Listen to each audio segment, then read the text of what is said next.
Minnesota Vikings fans, thank you for clicking on the Purple People Podcast live. I feel like we should be able to say live now, Adam. Don't you think so, too? I've been saying it for a while, but it didn't catch on, so I went back. Well, we're gonna try to catch on to Purple People Podcast live. I'm going to catch on to me not muting my second screen like a dum-dum. That would be beneficial as well, too. You guys are listening to the Purple People Podcast. I am Kyle West, accompanied, as always, by Adam Carlson. Not always, but I try my hardest. Well, we try. We got Kyle Smith with us, rocking the headphones as well, too. What's up, guys? Yeah. We're doing everything we can to increase the audio experience because I know for a while there we were having some echo problems, some cutting out problems, some overlapping problems. But we want to try to make this as good as possible because let's be honest, there's a lot of podcast competition out there. Mm-hmm. There is, and they're popping up every day. I think I just saw 2 more pop up this week. Everybody wants to talk Vikings football now that the regular season's here. But you know what? Of course. We've been doing this for 4 years. 214 episodes, 4 years of the Purple People Podcast. And we thank everyone for listening. I'm going to do a quick fly-by-night job here. We do something, we stick to it. Yeah, let's do a quick plug here really quick, Adam. Let's remind everyone, wherever you are listening, YouTube, iTunes, Stitcher, we're all over the place. You should go on YouTube and you should hit that like and hit that subscribe button. We are trying to hit to 1,000 subscribers. If we can hit that mark, we'll be able to switch over to YouTube Live. That will be a bit of a different format for us. We can do fancier things, fancier graphics. We can make a better show. So please subscribe to us. It will be awesome if you could do so. Yeah, tell your friends, post some flyers around your community, get it done. Spread the word. Put us on some milk cartons, tweet us, do whatever you have to do. I'm not lost, but... Well, maybe. Do people do that? Is that a thing that people do? We should get talking about Vikings football. It is a thing. Not milk cartons. I got the Seattle Seahawks. I remember when I was a kid and you tried to open those milk cartons. I'd open both ends. It was a big mess. Never done. I still have that problem. You just pull it apart at both ends like the Hulk? Like Adam, just rip it. Adam Thirsty. Just milk just everywhere. But this is episode number 214 of the Purple People Podcast. This one is titled Deep Blue Seahawks, which is probably, like I said, a repeat, but 214 of these things, and you're bound to overlap. I like it. I like the title. Movie Deep Blue Sea, good movie about a shark. There are a bunch of scientists out there trying to find a cure for Alzheimer's, and these sharks are smart, buddy. Was that the one where Samuel L. Jackson gets ate by a shark? I will neither confirm nor deny spoilers, sir. I think that was the one where he gets ate by a shark. No, that's not the movie. But man, we can get started. So the Vikings have been having some rumblings about quarterbacks. We'll be polite and say it that way. So they went out and they released running back Kevin Monangai, which I just got used to saying his name. Still tripped up on it, but I wish him the best and wherever he decides to go. Instead, Minnesota goes out and signs quarterback Brad Sorensen, who we could be getting a kind of long look at for the rest of the preseason. Yeah, we could be getting a big old long look at Stave and Brad Sorensen. Just what we all wanted to see, right, folks? Sean Hill sitting out practice, Teddy Bridgewater sitting out with that shoulder. Be interesting to see what happens from there. Hey, we got Johnny Green with us in the chat. Thanks for joining us up, Johnny. He wants to know really quick, since we're doing quick hits, maybe we'll just answer his question. Do you think we should move Newman to the safety position? Ooh. Newman to safety. Here's the thing that I like about Newman. No matter what you ask him to do, I believe he can do it. Mm-hmm. I think at his age it's a little slower, so safety might be a little bit beneficial to him. But the problem with the secondary right now is you've got that starting job up for grabs. I firmly believe Trey Waynes is going to win that. Okay, then it's going to open up Newman. Newman, I don't think you should plug him in as a starter. I think he's a much more valuable player to come off the bench in rotation and special situations, to come in and just use him not as much as last year, but a little bit more lightly. I think you can get more mileage out of him that way. So, no, I don't think he should be the starting safety, but I think he can still contribute in a big way.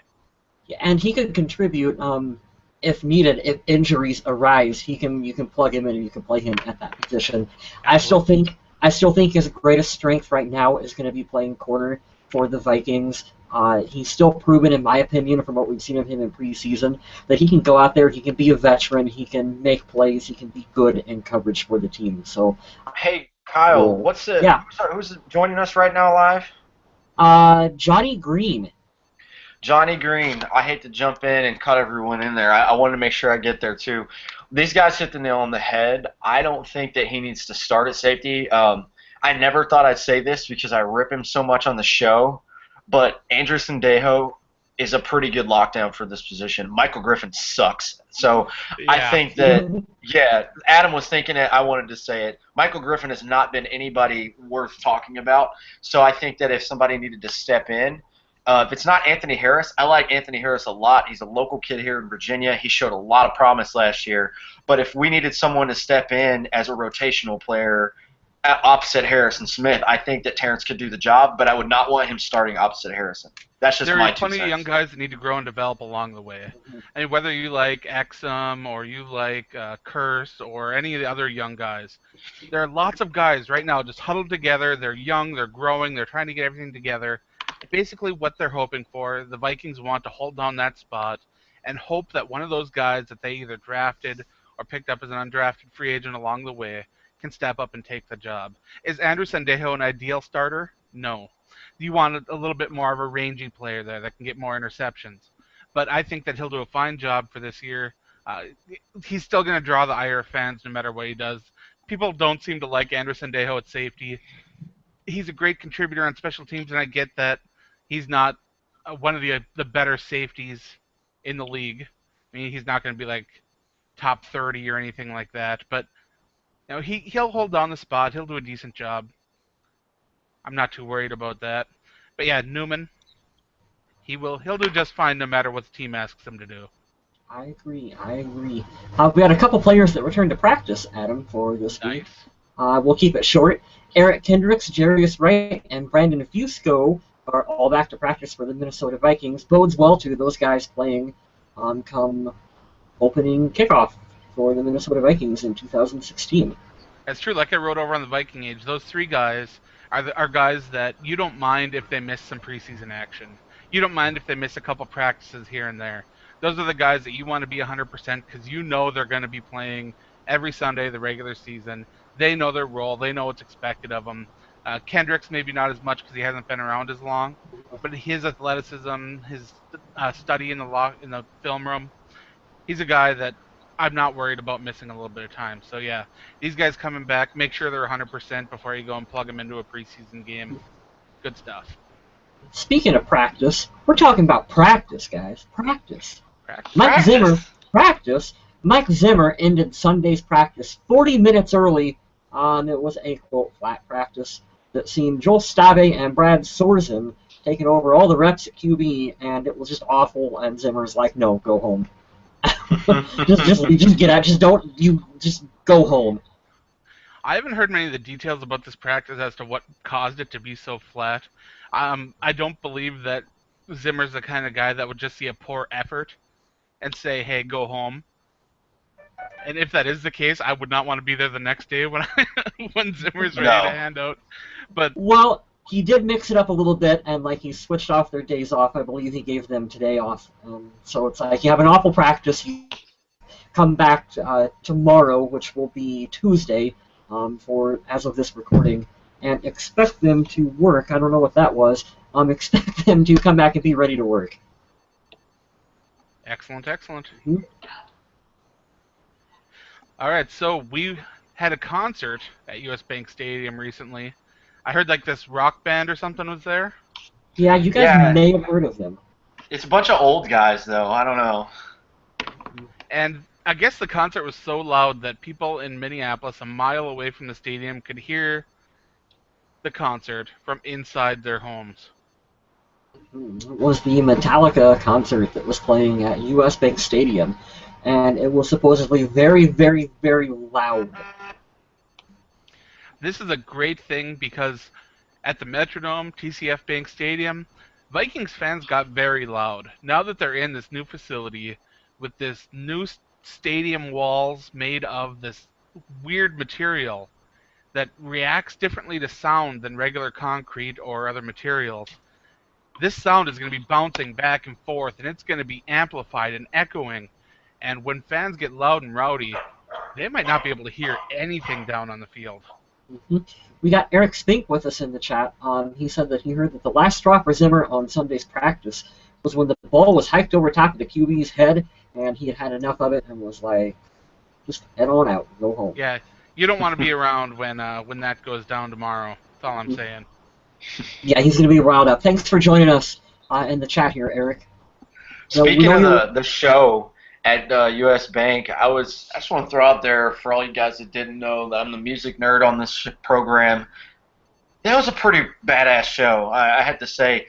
Volbeat opened, which they headlined their own stuff. Avenged Sevenfold came on afterwards, and then it was Metallica. So you guys that were there, show. That's a rock show, guys. That's the definition of a rock show. That was fantastic. Really wish I could have been there for that. But the cool thing that happened, and it's still floating around, Metallica's got a new album that's coming out. They've been doing it for 30 years now. They have a new song called Hardwired. Parental advisory: if you have kids, don't listen to it with them in the car. But they streamed this song live, and they streamed part of their show live from US Bank. So it was all a cool experience for everyone. Metallica's debuting new music. They're back on the scene.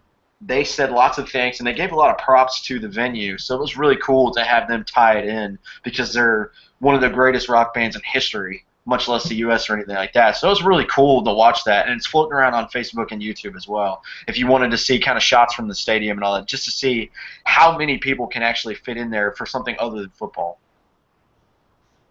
I like this. Eric had an awesome idea in the chat. He said that the Vikings need to take the Kill 'Em All intro off from that record and use that for when they come onto the field. Oh my God! I love Led Zeppelin. Like, that's cool. They usually come out to that one. But no, boy, Kill 'Em All by Metallica. That would be pretty badass. I love Metallica. That was really cool that they got to come in. I love that we're doing this article on them and not the guy who played the night before. Who? I don't care about that. I really don't.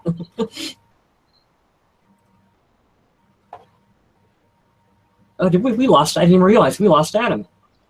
Yeah, he'll figure his way back on. We can power through this next one. Okay, well, hey, let's go on. I know why Adam left the chat. It's because he didn't want to talk about Christian Ponder, and I had to sneak in the quick hit about Christian Ponder because he debuted as a San Francisco 49er.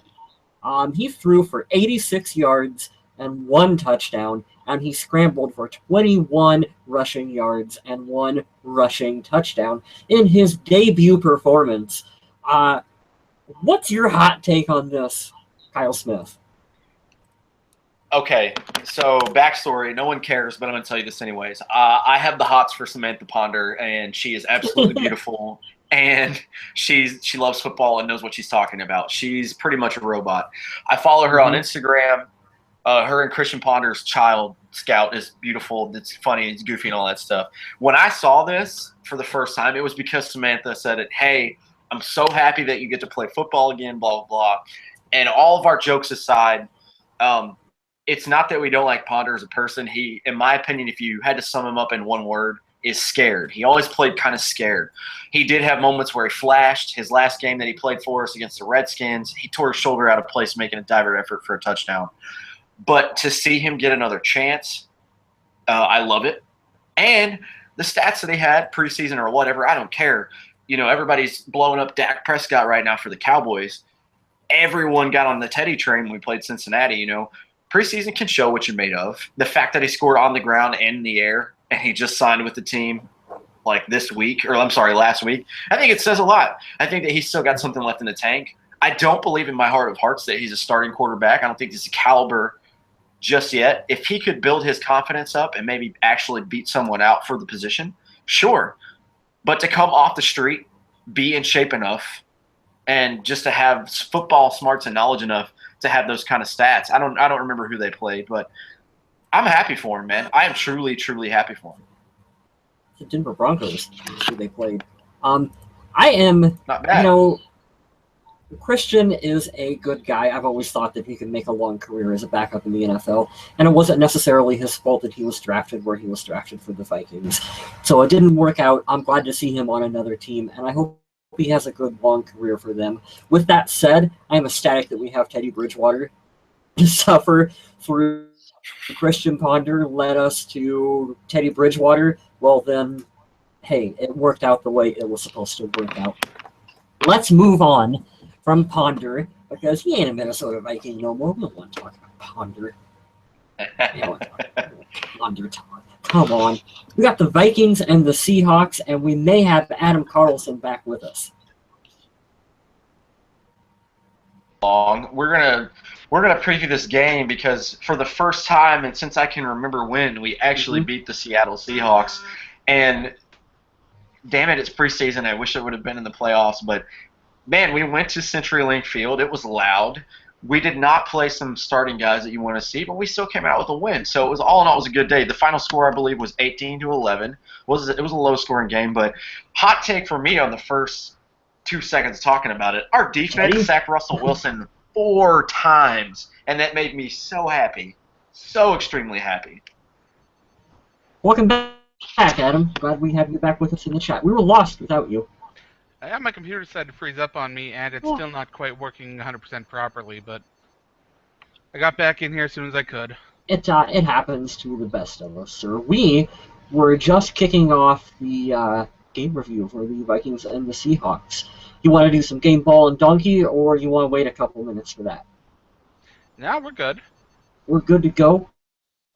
The first person that I always go to now when I'm talking about the game ball or the donkey is Tommy Gunn. As you guys know, he does a lot of the work on our Facebook page. He has been on the show a couple times. He's a good guy, big Vikings fan, and honestly, I'm not shocked by his choice of game ball. Marcus Sherrills, he is a Marcus Sherrills homer, that Tommy Gunn, I tell you. He said not only is that man more active than Thielen on special teams, which is no small task, but he saved us the agony of overtime during preseason. Solid point. I mean, the pass interference call right before that interception that was thrown right to him wasn't very great, but the fact that he was able to catch it and bring it back was pretty good. I'll give him that, and Marcus Sherrills does contribute in special teams on many ways. So, yeah, I can get it, but I also feel like there was some negative stuff in the game there that kind of got overlooked. Still, Marcus Sherrills is a solid choice. For me, I love that play with Marcus Sherrills. Oh, yeah. I went with Andrew Sendejo for my choice. I know, like I said earlier, Sendejo isn't really a fan favorite, but he is a guy that can go out there and he can do what's asked of him as long as you don't ask him to do a ton. And Sendejo, against pretty bland offensive schemes, turned in a nice performance, and I do feel like this could help translate him over or transition into the regular season as far as some success for him, especially since I don't really see his competition, Griffin, doing much of anything as far as making noise. Either one of you guys can game ball now. There you go. Okay. I'm going to give mine to the big man on the end, Everson Griffin, who came out and had a preseason, I'll say it, he had a monster performance for a preseason game, chasing down Russell Wilson, who, maybe Russell kind of slowed down a little bit on that scramble, but Everson still caught him from behind, and most defensive ends do not catch Russell Wilson when he's out there running around. Everson made it look easy, so you break the play down however you want. At the end of the day, he did it. He looks like he is in phenomenal shape. Not that he's ever not been in good shape, but he's just continuing to just look impressive out the Minnesota Vikings. And man, I don't want to jinx this, but I hope that he can be healthy because he's just going to have a monster season for the Vikings this year. Johnny Green brings up a question. He says, well, more of a statement. He says, if you ask me, I think we should trade to get a solid tackle. I believe he's talking about the left tackle position since Matt Khalil just left the game left practice with an injury.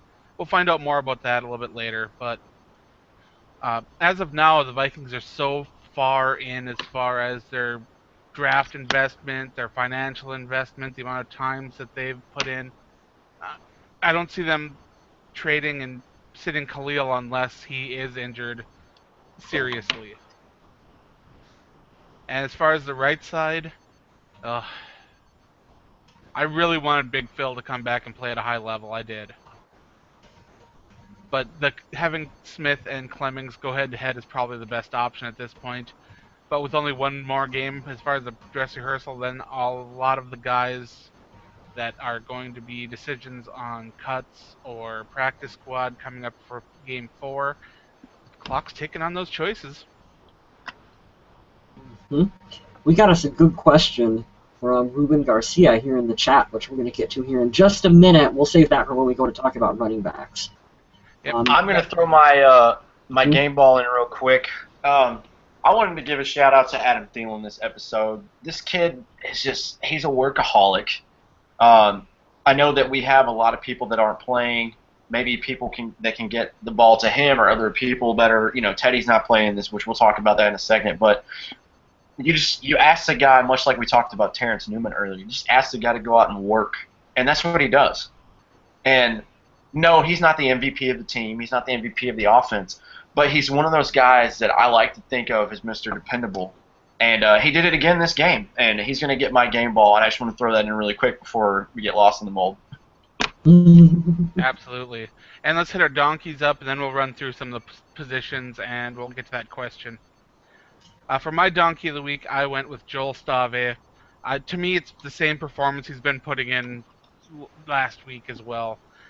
This week just shown a little bit more of how he absolutely is not ready for almost anything here. 6 completions, 14 attempts, 4.8 yards per completion, 67 yards total. He's not throwing interceptions, which is good, but the way he throws passes, I don't think anybody's getting to him. So I think Very that's one big reason why Sorensen was brought in. It was because of the Bridgewater situation, the tweaking of Hill, and kind of the disappointment from Stave as well as the injury. Oh, Taylor Heineke, why do you have to get hurt? We could have avoided this entire mess if Taylor Heineke... That is my donkey. Yeah. Could have all been avoided. Let's go with your donkey. I'll help out. Yeah. I'll help out with this because me and Tommy are on the same page, and I was back and forth because I actually had to watch this game. But this is something I haven't said in the last 2 years because Mike Zimmer's been one of my favorite people, if not my favorite person in the organization. But we'll go ahead and bust the bubble. Teddy Bridgewater did not play this game, and it was a game-time decision by the coach. And it was kind of shocking, and we were all taken back. We're like, the first thing you all think of is injury, which he said isn't a big deal. He had a sore shoulder. And then we thought, well, if it's not a big deal and it's not injury, is it disciplinary, which he quickly squashed that. But the way that Mike Zimmer handled this was kind of odd, and I always chuckle at stuff like this when Bill Belichick does it. But when our coach did it and doesn't really give a reason, is very firm, it leaves you with some questions, and the way that it came off rubbed me the wrong way. And I wonder if there's a nagging injury that we don't know about, that he's not telling anyone about, which I understand from his point you're not going to say much, but it brings up some questions of concern as a fan. Tommy Gunn put the nail on the head, said my donkey goes to Mike Zimmer. He has a coy response as to why Teddy is not held out. If it's not a big deal, what's with the hush-hush secret squirrel about his shoulder? It does nothing to promote trust between the organization and the fans. It's got a question mark there for me. Now, the flip side to this, to counter what I'm saying, a lot of you guys are thinking, and maybe you're thinking what I thought later on, was we want to preserve Teddy. Our backup situation isn't that promising, and obviously we don't want Sean Hill taking the majority of the snaps this season. So I get it if you want to preserve him. But he needs these snaps. And he looked great against Cincinnati. I wanted to see how he would do against a good defense in Seattle. But Mike Zimmer, what's going on with Teddy, man? And let's be honest, we all love Teddy. A lot of us already have him as the face of the franchise, which is way too soon from a lot of other people's standards. But many Vikings fans absolutely love and adore Teddy Bridgewater. And when we get this kind of news about a player that we adore, that a lot of people tuned in just to see during this game, it's disheartening. I mean, even during the Minnesota broadcast of the game, which I had to watch the second time through because the first time I had the NFL Network announcers, but When I watched it the second time, I had Paul Allen. Paul Allen was shocked when he said, "And here comes Teddy," and Teddy did not come out.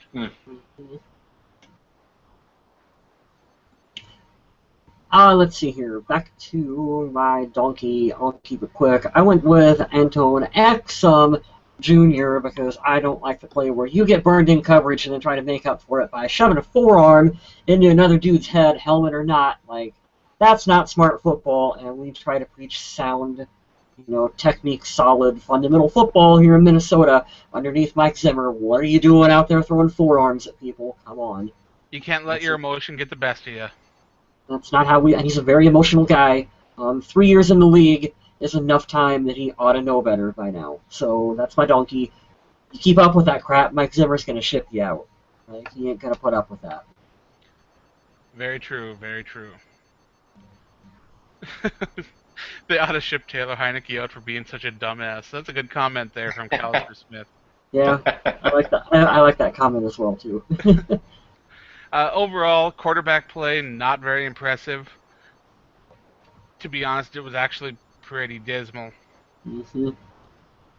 I'll stand up for Sean Hill a little bit. I think he proved in that performance that he's a capable backup. He showed. He's lacking in arm strength. That's going to come with age. But he's still smart. He had 129 yards total for it. His completion percentage was decent. I like it. I like the performance out of Sean Hill. See, I didn't mind it, but I wish that it had been more reassuring, considering the Bridgewater situation. And I understand that asking Sean Hill to come out and put together games like Teddy Bridgewater did against the Bengals last week is just, it's not really fair. I get that. But still, if you're going to have your hopes, if Teddy Bridgewater is gone, resting on Sean Hill, I need a better performance than that to make me feel better. Do you guys I want to give a shout out to the offensive line real quick, though. They've been playing pretty good the last 2 weeks. Not as much in the run game, which is weird, but Adrian's also not going to play. But they've been doing a pretty good job, and Zimmer recognizes it not only after the game, but later on in practice. I think it was Monday. No, I'm sorry. We played on Friday. I think it was Sunday's practice. He was mentioning how well the pass defense has been. So that's kind of promising. I don't like that the run game wasn't getting as much attention, but just want to give a shout-out to the offensive line. Yeah, speaking of the run game, that was not nearly as pretty as you'd hope there either. Jarrell Presley was the spotlight of the game with 6 carries, for 28 yards, averaging 4.7 a carry. McKinnon found the end zone on his 9 carries, found the end zone once, but only had 15 yards. C.J. Ham, a guy I was really impressed with last week, this week turned in a kind of performance. I mean, 3.1 yards per carry ain't too bad, but when you carry 8 times, you're kind of hoping to get that number up around like 34, 35 yards. And 25 not where you want to be. Asiata things where he had 2 yards total on 3 attempts. Yeah, he didn't juke anybody out of their shoes this week. It was a very Matt Asiata performance, but we like him here at the podcast. Over in the chat, we did have the question about Jarrell Presley, about how we might be a little bit disappointed that he didn't get enough touches. And I think that right now, the Vikings were trying to see what they had from C.J. Ham. They were really encouraged by what they saw in week 1, and they wanted to see more. So I think that they took that and just started pounding him. That's probably why he had the number of carries that he did, 8. Now, Presley had 6, so that's not a ton less. But I do think that as the series goes on for the preseason, week 3 is, of course, the dress rehearsal, so we'll likely see McKinnon and Asiata in that one. But week 4, I am expecting an almost clean split between Presley and Ham. So don't worry, we'll see plenty more from Jarrell Presley. Yeah, for sure, because I don't expect a question came up in the chat about Adrian playing in preseason, and I don't think that you're not. He never plays in preseason. I know that he suits up and stands on the sidelines. Yeah, and sometimes he likes to toss this weird notion that he wants to play in preseason out there. He doesn't. He doesn't. I wonder, if he suits up so he can go over to the coach and say, "All right, I want to play a snap or 2 now, please." I still think it would think be super funny in like 2 minutes left in the fourth quarter. Just one play, just put him out there against like all of the fourth string guys. Be like, here comes. and just Adrian. let him go. Just let him go rip a 80-yard run. Yeah. Be like, well, there you go. Knowing our luck, someone would like shot block him behind the knee, like career over. That's why you don't do that. It's so funny because he says he wants to play in the preseason, but he just talked about earlier in the season how the mental grind of training camp and OTAs and all this stuff is too much, but he wants to go out and play insignificant time in the preseason. I'm like, what are you doing over there? I'm with Adam. Like, why are you dressed up? Go put a hoodie on and sit out. Yeah, you ain't going in. You ain't fooling nobody, Adrian Peterson. Hey guys, surprise, surprise, inconsistent messages from Adrian Peterson. Weird. What? So heard that before. Here's a big question for you guys. Cordero Patterson caught a couple passes. Are you encouraged, or do you feel like they worked it in on purpose just to try to see what he had of like a little touch? I'm gonna get worked up over this, so I'm gonna try not to like get worked up over it. But that's what you do. People say like that manufacturing touches for players like it's a bad thing. You have Cordero Patterson on the roster. He does a couple things exceptionally well. Why would you not manufacture ways to get him on the field? Okay, maybe you want him to, run Randy Moss go routes down the field, and that's what you drafted him and want him to do. That's okay, that's not his strong suit. You still have him on the team. And so long as he is here, I am always to get him on the field and maximize production from him. Why is this a negative? Why is that if you line him up to manufacture touches, teams will know that it's going to be a jet sweep or he's going to fall back and get a little screen, and he's either going to be getting the ball or he's a decoy. So either way, teams will have no reason to follow him past the line of scrimmage because he has done nothing to prove that he can run routes or contribute in the actual passing game when plays aren't drawn up for him. But if he can gain yardage on it, then I don't see a negative of it.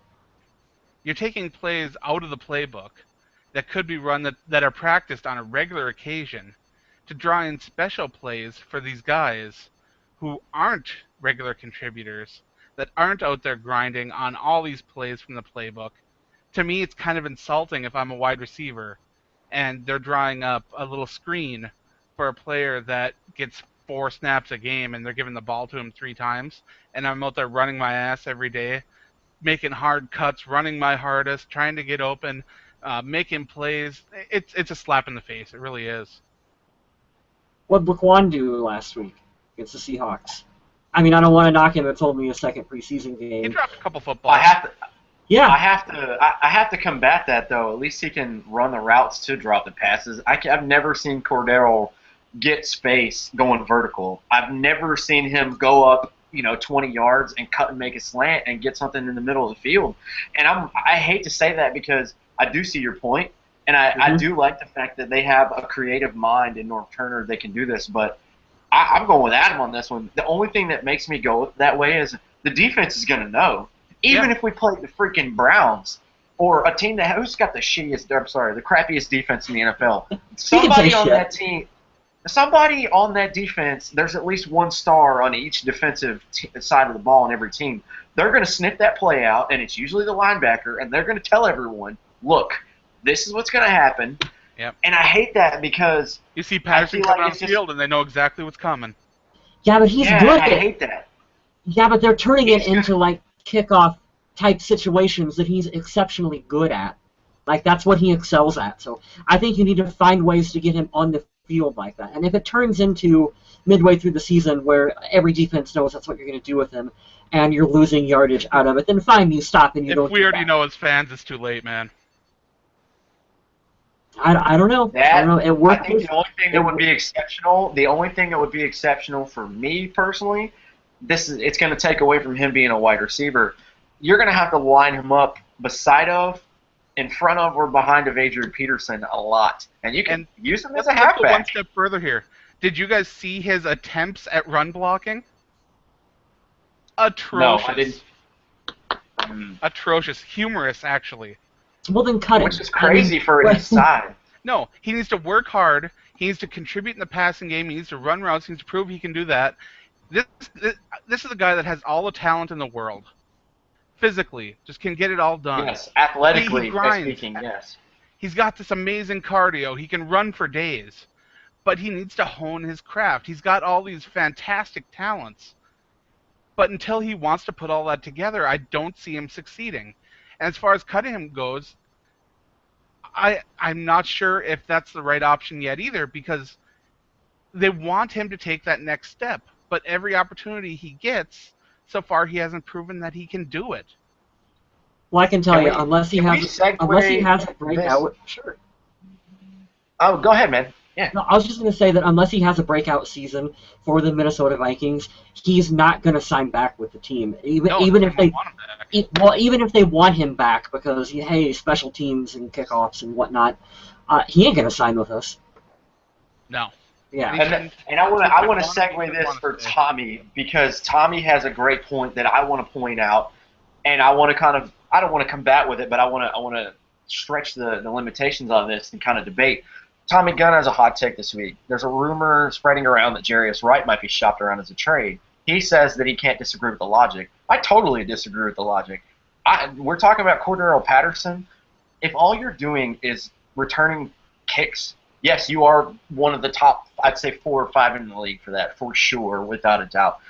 But if that's all you're doing, and you want to get rid of a guy like Jarius Wright, I have never, and here's my point on this. Last game of the season, Cordero runs one back, and he's going back, he's in Lambeau. The freaking kicker catches up with him, knocks the ball out, and just completely pulls everything out for what we're doing against them in that game. And then you have a guy like Jarius Wright, he's like number 6 on the depth chart, and he gets the overtime win against a team like the Jets in Teddy's first year. Why would you want to get rid of a guy like that who can catch a ball? Get rid of CPAT. I'm sorry. If it comes down to Jarius Wright or Patterson, I get rid of Patterson every time.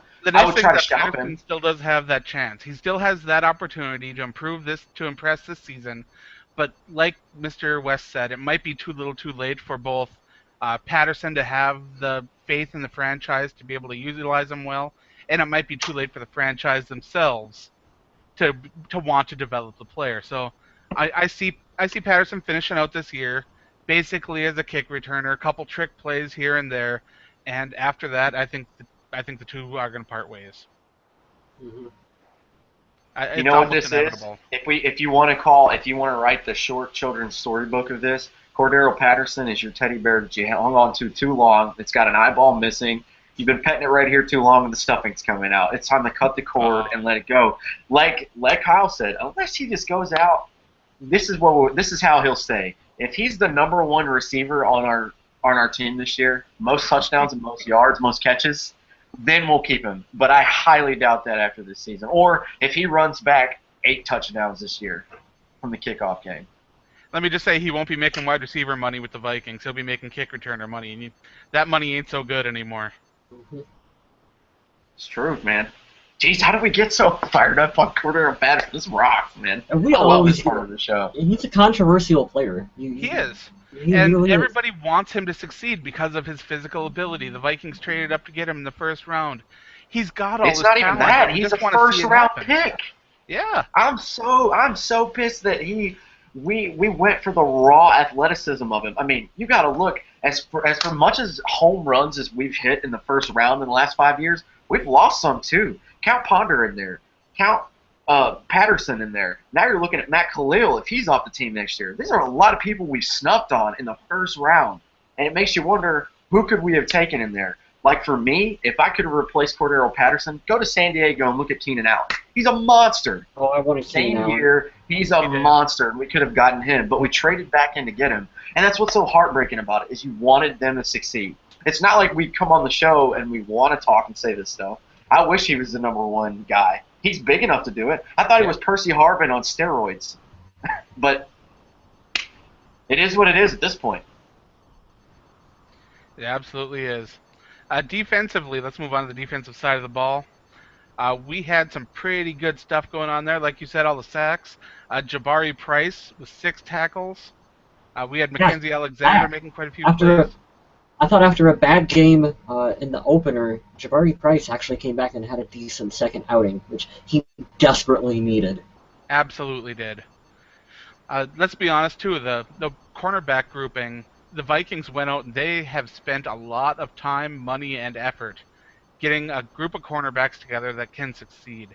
And now that they've got quite a bit of talent there, when a player steps up like Jabari Price does, it makes you sit and look at that pecking order and think, boy, there's a lot of good guys on this list, so what happens next? But as you said before, one solid performance from a player shouldn't be enough to make you start questioning a depth chart or anything like that. So I try to take things in stride. But yeah, Jabari Price had a really nice game. You had Kentrell Brothers tub thumping his way through the defense there. There it is. There it is. 5 total tackles, and that's what he does. He thumps his way through anything. We got Ruben Garcia in the chat who said that we passed on Hopkins for Patterson. We sure did. Yeah, DeAndre Hopkins is a monster, and I'll give a shout out to DeAndre because I'm really close to Clemson, back home about an hour and a half away. He's a Clemson kid. He's a monster. Justin Tratto had a nice bounce-back performance. He was one of the guys that I felt was really disappointing in the Week 1 preseason game.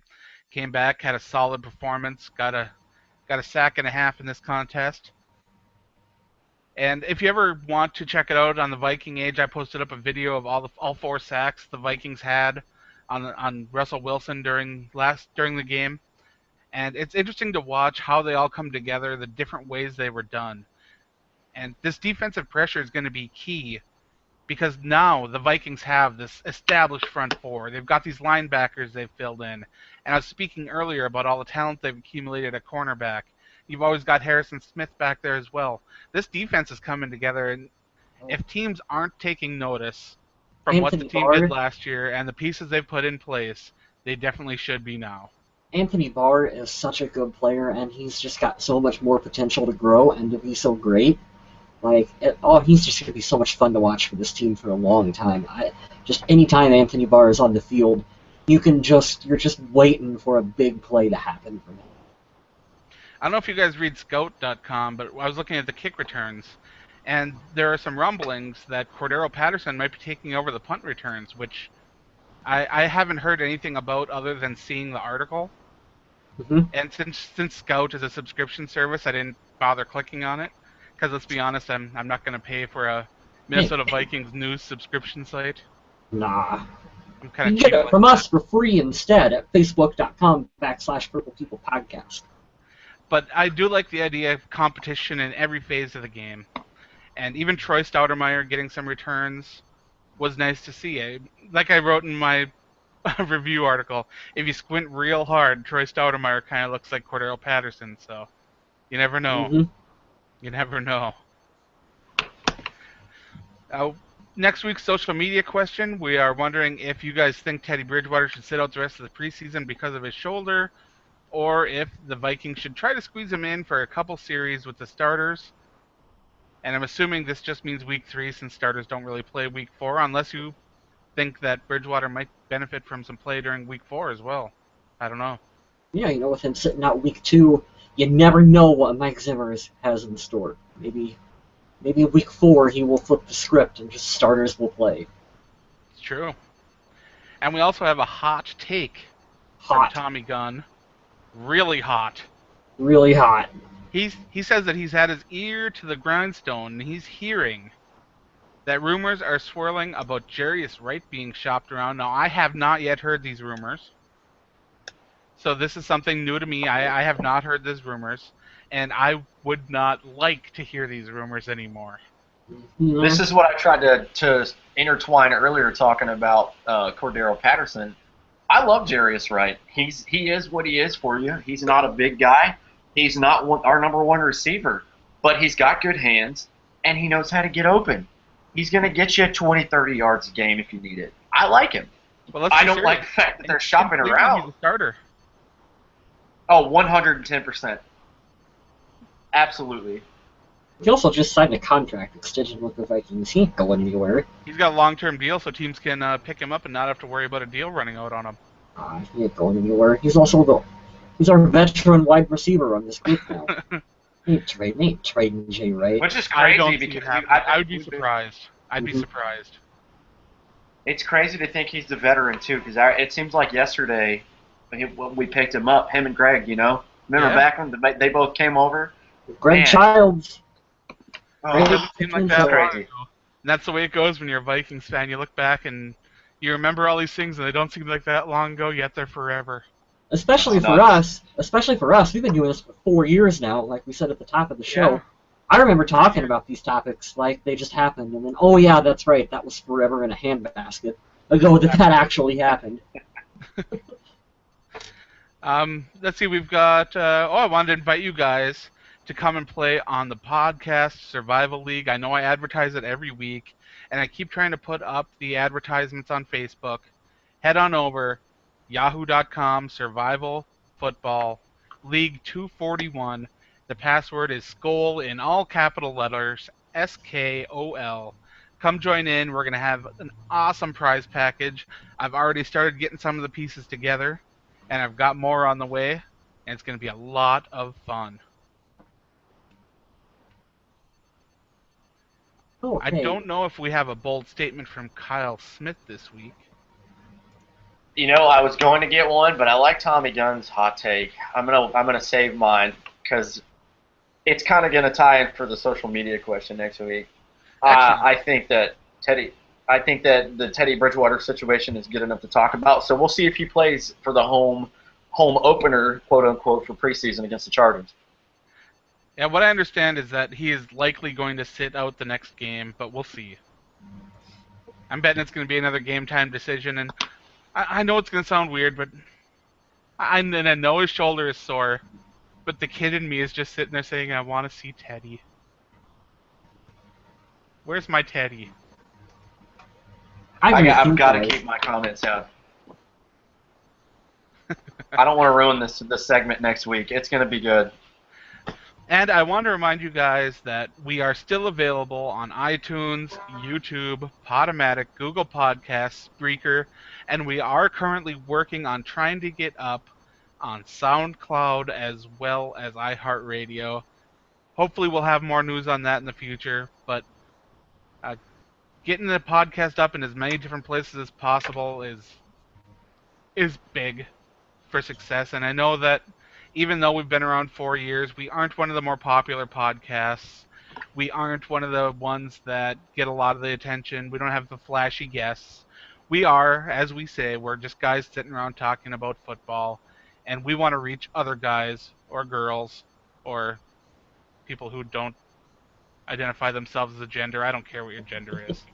Just come talk about football with us. We love football. You love football. Let's talk. And everyone in the chat room tonight, we thank you all for joining. Great interaction on this week's show, too. Lots of people chit-chatting. Be sure to hit that subscribe button. Like I said, we're trying to hit to 1,000 subscribers on our YouTube channel. We do that. We can switch over to YouTube Live, and we can do all kinds of cool, fun stuff that we cannot currently do with Google Hangouts, which we are using at the moment to broadcast live with. Yeah, I want to give a shout-out real quick. Adam, I'm going to stroke Adam's ego for just a second, but I want to say he works really hard for us. He does the Viking Age stuff. You can find that for Fansided. It's a fantastic site to get any kind of sports updates of any sort, of any sport. And he's the backbone of this show. And he'll hit us up on we have a group message on Facebook between the three of us, and he'll say, hey, I'm working on iHeartRadio. He's always grinding to get this show out there to as many places as possible. So to piggyback on what Kyle said earlier, you guys are watching us right now on Google+. This show used to be a Skype audio call only. Now you can see our faces. We have fancy little banners right here doing all this stuff. I know we asked you guys a lot. I know you guys are I know. They have the great backgrounds. I have the plain white walls. Don't worry. I'm going to get stuff eventually. But I wanted to say thank you for all that stuff. And thank you guys for listening. Now you're getting to chime in. You guys see how we didn't used to get to do this earlier. Now you can join as we talk live. This is only in the middle of where we want to be and where we could be. So if you can share this stuff on your social media accounts, I just shared it on my music page and my personal account. All you got to do is go on YouTube, subscribe. Once we hit that certain number, it's only going to get better. The options for us can be better for us, which is going to be better for you as a listener. You can interact with us more like we're doing on the show now. You can chime into the show right now, give us something to talk about, and we'll talk about it on the spot. So it can be kind of sort of like, in our own small fashion, a live sports show, which is what we want to eventually become and what we want to do. So share that YouTube account. And if you don't listen to us on YouTube, that's fine. We have all these other avenues that Adam mentioned. But the YouTube account is what we're going to start pushing. I know I'm going to start pushing it a lot more until we can hit 1,000. Because we have almost 2,000 on our Facebook page. So I'm done ranting about that. I won't plug anything else. YouTube.com/Purple People Podcast. Hit subscribe. And we can start doing even more awesome things that we've already started to build on and snowball as of recent times. All right, last thing I want to talk about before I'm done is I want you guys to head on over to undeadwalking.com if you are a fan of The Walking Dead, Fear the Walking Dead games, or almost anything zombie even. We are starting back up there with Fear the Walking Dead, which just returned on Sunday, and I am a massive fan of that show, and I loved the return episode, and we had a lot to say about that this week, so if you love zombies, check it out, give it some clicks, give it a like, do whatever you need to do, and we'll appreciate it. It's also available on the Fansided app. You can subscribe to that along with The Viking Age, and I'd appreciate it if you did. You can get notifications every time there's some major news, which is fun. Kyle West Photography, fantastic website. It's got some great art for sale, a little bit of everything over there, even some Viking stuff if you want some awesome Vikings art for your wall. You should buy my stuff. And that's all I have. The end of my rant. Yeah, you guys got anything else you want to add in there? I'd like to thank our new sponsor, Coca-Cola. I'm kidding, we my Coca-Cola. Hey, if we couldn't get Taco Bell after the Josh Gordon stuff, we are not getting a sponsor. Subway. I wanted Subway because of that weird Anthony Barr Subway head, which still periodically haunts me in my nightmares every now and then. You guys remember that? I do. Well, that was odd. Bad. That was odd. It was bad. But on that note, again, I'd like to thank you all for joining us. Thank you for joining us in the chat. Remember all the different places that you can go to listen to us. We're trying to grow more and more every day to get new things. If you have any recommendations, ideas, hit us up on Twitter, Facebook, our email, purplepodcast@gmail.com, or anywhere else you guys can get a hold of us, drop us a message. We'll be sure to check it out, and any idea you guys got, we will definitely listen to, and who knows, maybe we'll even implement it in the show. But thanks again for listening, and remember to stay classy, Minnesota.